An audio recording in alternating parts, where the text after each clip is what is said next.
Bapak, Ibu, Saudara, Shalom. Sebelum kita membaca firman Tuhan dan merenungkannya hari ini, marilah kita berdoa. Terima kasih Tuhan untuk kesempatan hari ini kami akan membaca firman dan merenungkannya. Pimpinlah kami ke dalam kebenaran. Di dalam nama Tuhan Yesus kami berdoa dan mengucap syukur. Amin.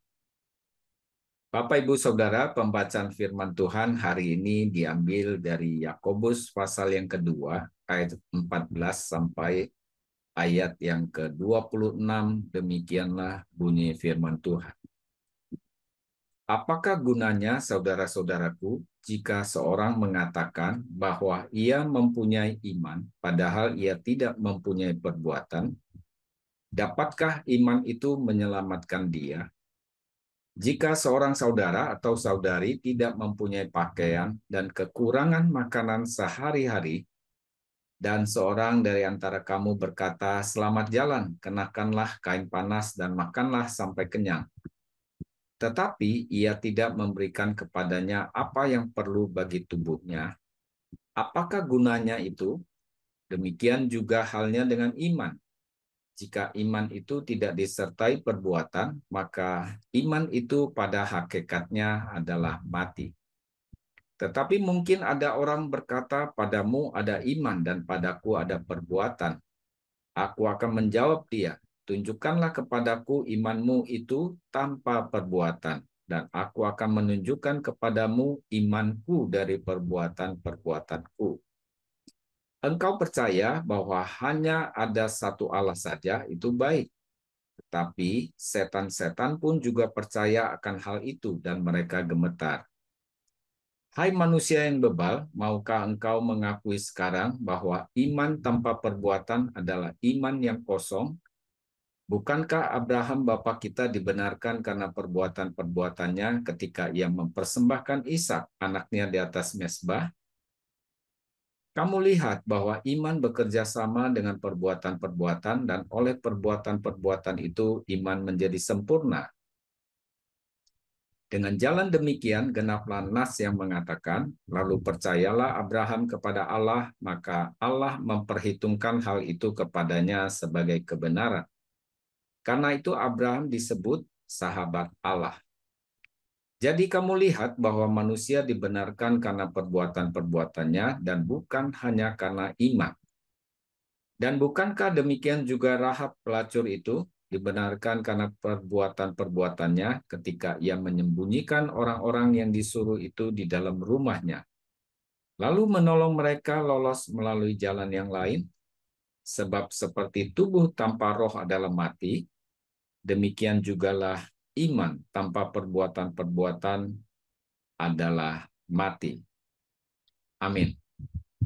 Bapak, Ibu, Saudara, tema renungan kita hari ini adalah seperti yang tertulis dalam judul perikop oleh Lembaga Alkitab Indonesia, "Iman tanpa perbuatan pada hakikatnya adalah mati."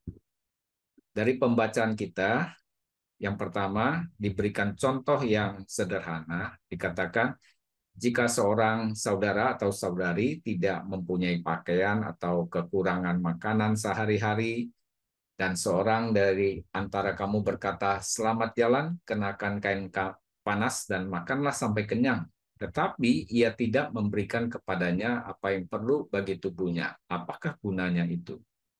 Jadi hanya mengatakan, menyampaikan, tetapi tidak memberikan.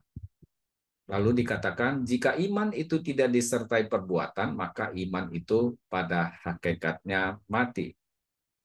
Yang kedua, saudara, kalau kita hanya percaya saja, tidak dilanjutkan dengan melakukan apa yang kita percayai, dalam pembacaan tadi dikatakan, engkau percaya bahwa hanya ada satu Allah saja, itu baik. Tetapi setan-setan pun juga percaya akan hal itu dan mereka gemetar. Perbedaan antara kita yang percaya dengan setan, tentunya kita percaya dan kita menaati firman, percaya dan taat kepada Tuhan. Setan percaya ada Allah, tetapi mereka tidak taat kepada Allah.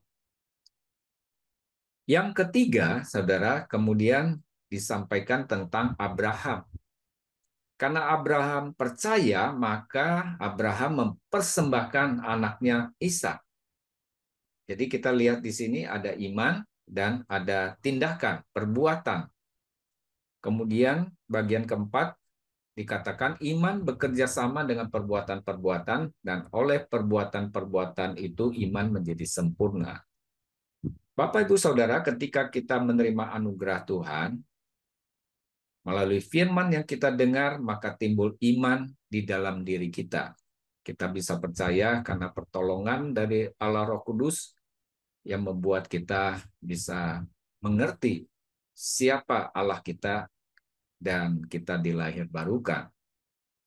Ketika seseorang beriman kepada Tuhan dan menaati firman, maka dalam hidupnya itu ada buah roh. Dan di dalam buah roh itu ada kasih Allah. Itulah yang membuat kita melakukan perbuatan-perbuatan kasih yang dari Allah sebagai wujud dari iman kita. Jadi iman yang sejati tidak dapat dipisahkan dari perbuatan kasih yang memuliakan Allah. Saudara-saudara, kiranya kita semua semakin taat kepada Tuhan sebagai perwujudan dari iman kita, ada buah roh yang memungkinkan kita menjadi berkat bagi banyak orang, bagi kemuliaan Tuhan. Sehingga iman kita bukanlah iman yang mati, tetapi iman yang hidup yang memuliakan nama Tuhan. Amin. Mari kita berdoa. Terima kasih untuk anugerah Tuhan sehingga kami dapat beriman. Kiranya dengan ketaatan kami kepada firman dan buah roh yang ada dalam hidup kami menjadi berkat bagi banyak orang melalui perbuatan-perbuatan yang didorong oleh kasih Allah yang ada dalam kehidupan kami. Terima kasih Bapa, jadikanlah kami menjadi berkat di tengah-tengah dunia ini. Di dalam nama Tuhan Yesus kami berdoa dan mengucap syukur. Amin. Sampai jumpa, Tuhan memberkati kita semua.